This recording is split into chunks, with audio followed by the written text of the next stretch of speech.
జగన్ పొదిలి పర్యటనను వ్యతిరేకిస్తూ నిరసన చేస్తున్న మహిళలపై వైసీపీ రౌడీ మూకల దాడికి తెగబడ్డాన్ని మాజీ మంత్రి పీతల సుజాత ఖండించారు.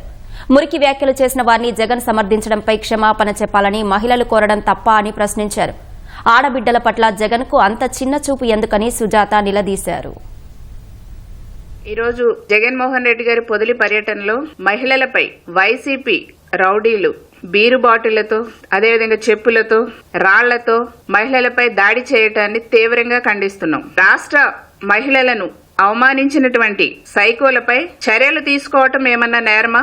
మీ ఉద్దేశం ఏంటండి? ప్రజాస్వామ్యంలో ఉన్నామా ఎక్కడున్నాము? జగన్మోహన్ రెడ్డి గారు మీకు మహిళలంటే అంత చులకనేంటండి? కూటమి ప్రభుత్వంలో పార్టీలకు అతీతంగా ఏ మహిళని అసభ్యకరమైన మాటలన్నా వాళ్ళని అవమానపరిచినా ఎవరిని కూడా ఊరుకునే ప్రసక్తి లేదు. చట్టరీత్యా చర్యలు తీసుకుంటాము అని చెప్పా. అలాగే భారతీ రెడ్డి గారిని తప్పుగా మాట్లాడినందుకు మా కార్యకర్తను కూడా ఇమీడియట్ గా యాక్షన్ తీసుకున్నాం. మొన్న మహిళలనేమో వేసలు అన్నారు, నిన్నేమో శంకరజాత అనిపించారు, నేడేమో రాళ్లతో మహిళల్ని కొట్టించారు. ఏమిటి అరాచకం?